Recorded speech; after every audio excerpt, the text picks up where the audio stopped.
Assalamualaikum warahmatullahi wabarakatuh. Perkenalkan, nama saya Khalil Gibran dengan NIM 21020905122. Pada dari jurusan Pendidikan Teknik Informatika dan Komputer kelas PTIKD. Pada kesempatan kali ini saya akan menjelaskan mengenai dasar-dasar elektronika. Baik, kita mulai. Itu elektron dan proton. Elektronik adalah sebuah istilah yang diambil dari kata elektron.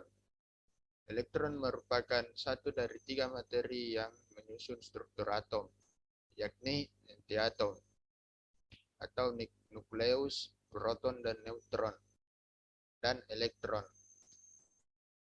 Proton bermuatan listrik positif dan elektron bermuatan negatif. Jika sebuah benda kekurangan elektron, maka benda itu dikatakan bermuatan positif. Akan tetapi jika sebuah benda kelebihan elektron, maka benda itu dikatakan bermuatan negatif.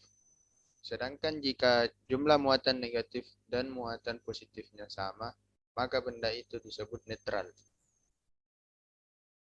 Dalam sebuah atom, proton merupakan inti atom atau nukleus dan elektron mengorbit di sekelilingnya.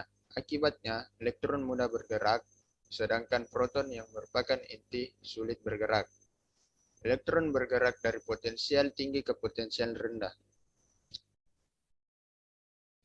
Arus listrik dan muatan listrik. Kata arus berarti aliran atau gerakan. Arus listrik mirip atau dapat dianalogikan sebagai aliran air. Arus listrik. 1.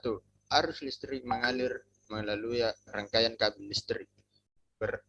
Kedua, baterai menghasilkan tekanan listrik disebut gaya gerak listrik atau tegangan listrik yang memaksa muatan listrik yang bergerak mengitari suatu rangkaian listrik. Arus listrik yang mengalir mampu melakukan usaha untuk memutarkan motor listrik. Listrik mengalir dari potensial tinggi ke potensial rendah. Muatan listrik. Arus listrik akan mengalir pada saat suatu rangkaian membentuk loop tertutup dan ada beban listrik. Misalnya lampu atau pemanas yang tertutup dengan sumber listriknya. Rangkaian tertutup berarti rangkaian yang seluruh bagiannya atau beban penghantar saklar terhubung dengan sumber listrik. Alat-alat tertentu seperti baterai, lampu menyimpan muatan listrik dan mengalirkannya. Muatan listrik atau dapat disimpulkan sebagai Q mengandung pengertian bahwa kemampuan alat untuk menyimpan atau membuang arus listrik atau dapat disimpulkan sebagai L selama waktu tertentu yang waktu disimbolkan sebagai T. Tegangan listrik. Tegangan listrik adalah suatu benda potensial antara dua titik yang mempunyai perbedaan jumlah muatan. Tegangan listrik juga sering dianggap sebagai gaya mendorong yang menyebabkan perpindahan elektron dari titik yang satu ke titik yang lain melalui perantara konduktor, di mana semakin besar tegangan yang diberikan, maka semakin kuat pula dorongan yang dilakukan oleh elektron di dalam suatu penghantar listrik. Penghantar adalah suatu benda yang digunakan dalam teknik listrik atau elektronika untuk mengalirkan arus listrik dari sumber listrik ke beban listrik. Konduktor. Satu konduktor, yaitu konduktor merupakan suatu bahan yang dapat mengantarkan listrik dengan baik. Contoh bahan-bahan konduktor seperti logam, tembaga, besi, perak, krom, nikel, dan sebagainya. Bentuk-bentuk bahan konduktor. Satu jenis konduktor bentuk padat, yaitu aluminium, zinc, timah, dan lain-lain.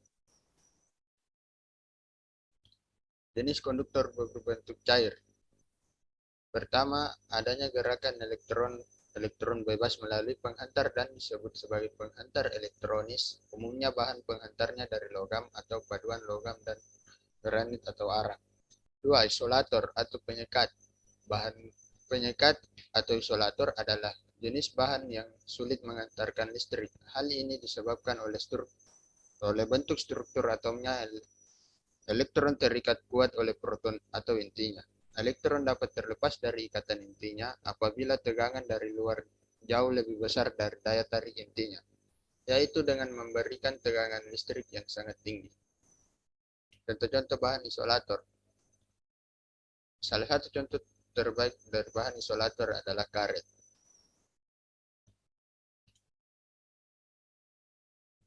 Sifat-sifat bahan. Contoh bahan-bahan semikonduktor. Ada banyak bahan-bahan dasar yang dapat digolongkan sebagai bahan semikonduktor, tetapi yang paling sering digunakan untuk bahan dasar komponen elektronika hanya beberapa jenis saja. Bahan-bahan semikonduktor tersebut diantaranya adalah silikon, selenium, germanium, dan metal oksides. Tipe atau jenis semikonduktor. 1. N-type semikonduktor. Dikatakan N-type karena semikonduktor ini pembawa muatan charge carrier adalah terdiri dari elektron. P-type. Dikatakan P-type karena semikonduktor jenis ini kekurangan elektron atau disebut dengan hole. Terima kasih. Demikian yang dapat saya sampaikan, jelaskan. Lebih dan kurangnya mohon dimaafkan. Assalamualaikum warahmatullahi wabarakatuh.